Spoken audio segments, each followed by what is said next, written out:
आश्वासन दिया, साथ साथ इनके बच्चों की पढ़ाई और इनकी मृतक की पत्नी की पेंशन और जो कंपनसेशन का पैसा अब तक नहीं पहुंचा था, उस पैसे को भी पहुंचाने का उन्होंने हमें ऑन रिकॉर्ड उसका डाटा दिखाया कि हमने इस काम को कर दिया।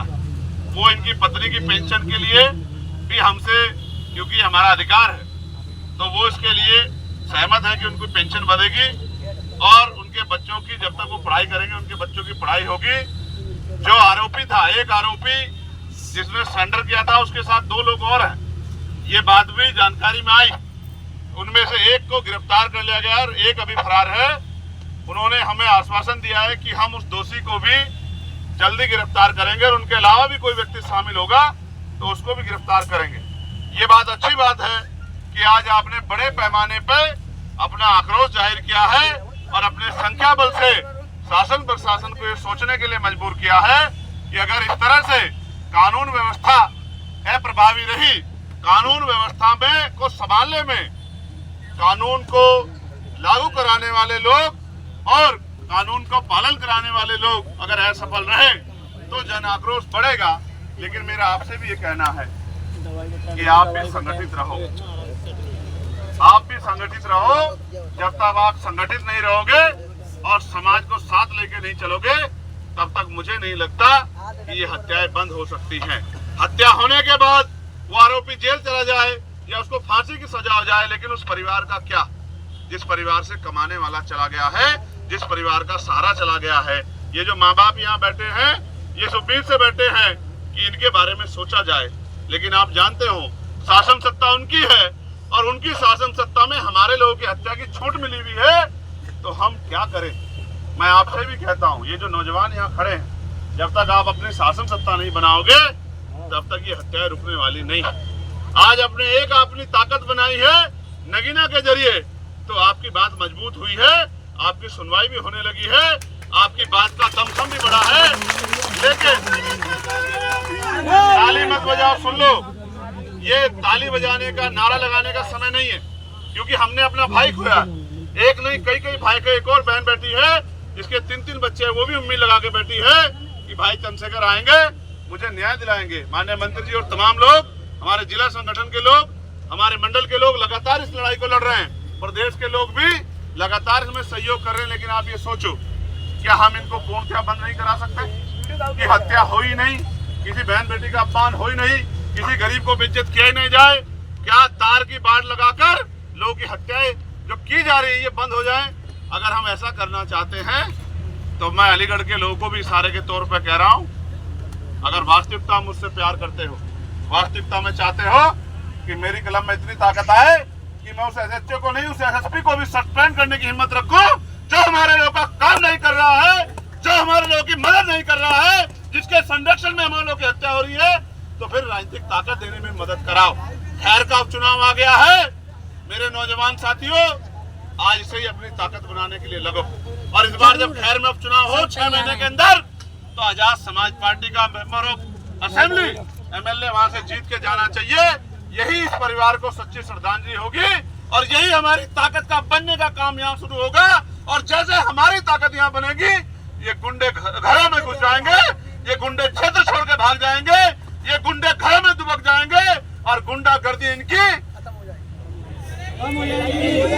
गुंडागर्दी हवाई हो जाएगी। ये भी आपको सम्मान से बात क्या करेंगे, लेकिन ये तभी संभव है कि जो बिजनौर के लोगों ने करके दिखाया वो अलीगढ़ के लोग भी करके दिखाएं। ये अलीगढ़, इसका इतना बड़ा नाम है और मुझे गर्व महसूस होता है कि यहाँ इतना मान सम्मान आप लोगों ने कमाया है, लेकिन यहाँ इतना बड़ा जुल्म हो रहा है, तो ये चिंता का विषय है और इस चिंता को आपको मुझे समझना पड़ेगा। सिर्फ नारा लगाने से या मोटरसाइकिल दौड़ाने से काम नहीं चलेगा। बिना राजनीतिक शक्ति के हम इनका मुकाबला नहीं कर सकते।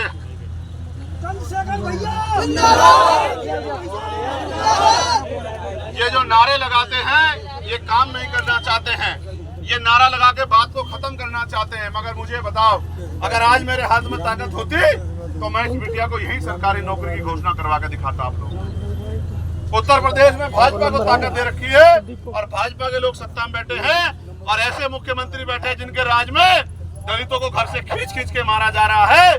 पिछड़ों को करंट लगा के मारा जा रहा है और धर्म के नाम पे मुसलमानों को जुल्म जाति का शिकार होना पड़ रहा है। कोई सुनवाई करने वाला नहीं है। आप मुझसे उम्मीद लगाते हो, मैं आपकी उम्मीद पे खड़ा उतरने के लिए तैयार हूँ, लेकिन जब तक आप मुझे ताकत नहीं दोगे मैं क्या करूँगा। मैं आपसे दोबारा पुनः कहता हूँ, अलीगढ़ में रहने वाले मेरे बंधुओं, मेरी माँ बहनों, अलीगढ़ के मेरे वीर नौजवान साथियों, पहरेदारों, आज से ही जाके जब तक चैन से नहीं बैठना, जब तक अलीगढ़ में आप अपनी ताकत न बना लो, और ये मौका आपको 6 महीने में मिलने वाला है, उसी दिन ये एहसास हो जाएगा गुंडों को कि अब चंद्रशेखर आजाद बहुत ताकतवर होगा, अब आजाद समाज पार्टी बहुत ताकतवर होगी, अब भीम आर्मी बहुत ताकतवर होगी। इनके खिलाफ हम लोग गुंडागर्दी नहीं कर सकते हैं, उनके हौसले पस्त हो जाएंगे और जुल्म जाति बंद हो जाएगी और हमारे हाथ में इतनी ताकत भी होगी कि हम अपने लोगों के लिए अवसर भी पैदा कर सकें। लेकिन दुख की बात यह है कि संख्या इतनी होने के बाद भी हम जुल्म जाति सह रहे हैं। इसलिए मैं आपसे ये उम्मीद भी करता हूँ कि आप मेरी बात को पहरेदारी देंगे और यहाँ से जाने के बाद अपनी जिम्मेदारी खैर विधानसभा में जाके लगा के और भाईचारा बना के खैर में अपनी ताकत बनाने का संकल्प यहाँ लेंगे। लोगे नहीं लेंगे बताओ? ऐसे हाथ उठा के मुट्ठी बंद करके बताओ लोगे? जो हाथ उठाएगा उसी को माना जाएगा कि वो पक्का।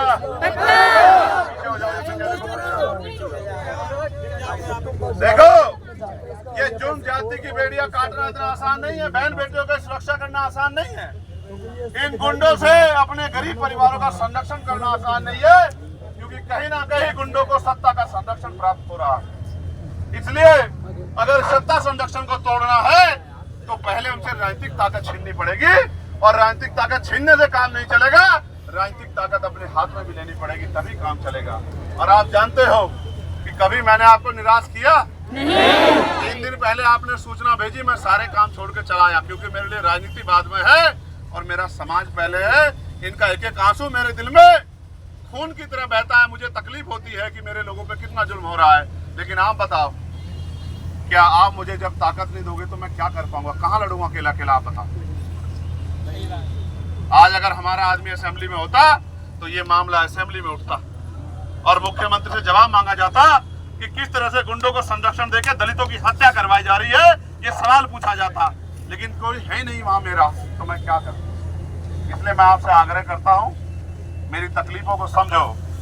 मैं सुख सुविधा के लिए राजनीति नहीं करता, आप इस बात को जानते हैं। मैंने 4 गोलियां खाई और 16 महीने जेल काटी। मेरे शरीर में जितनी हड्डियां नहीं, इससे ज्यादा मुझे लाठियां पड़ी है।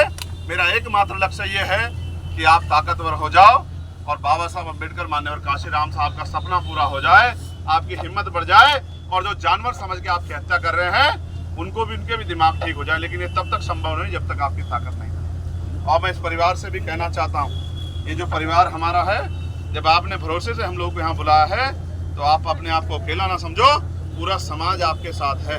पूरा समाज आपकी एक आवाज पे आप उठ के खड़े होकर देखो, जहाँ तक आपकी निगाह जाएगी वहीं तक आपको खड़ा हुआ नौजवान और जिम्मेदार हमारे साथी मिलेंगे। हमारी माएँ बहनें भी डटी हुई हैं। ये सब लोग आपके लिए इकट्ठा हुए हैं, इनके मन में आपके लिए दर्द है और ये चाहते हैं आपको न्याय मिले और ये भी चाहते हैं कि आगे ऐसी कोई घटना भी ना हो। लेकिन आपको भी समझदारी दिखाने का समय आ गया है, आप भी समझदार बन जाओ। हमें संरक्षण करने के लिए एकजुट होने की जरूरत है, इस बात को भी समझना पड़ेगा। ये जो एक और छोटी बहन जो शासनिक गेट का इनका मामला हुआ है, हमने उसमें भी पुलिस और प्रशासन से मांग की है कि इनकी मांगे भी पूरी की जाए। मैं इस बहन को भी आश्वासन देता हूं कि जल्द हम आपकी भी उसी तरह की मदद करेंगे जिस तरह की मदद इस परिवार की है। आप भी चिंता ना करें, आज के जितने मामले थे हमने सारे अधिकारियों को दे दिए और उन पर जल्द से जल्द कार्रवाई होगी। लेकिन मैं पुनः आपसे कह रहा हूँ, महसूस करो, गौरव आपका सगा भाई होता तो आपके दिल में क्या बीतती? भैया बैठ जाओ, ए भाई आप लोग पीछे हो जाओ, थोड़ी ये बिटिया और बैठी यार, पीछे हो जाओ, पीछे हो जाओ, बिल्कुल थोड़े थोड़े पीछे, समझदारी दिखाओ यार, कहाँ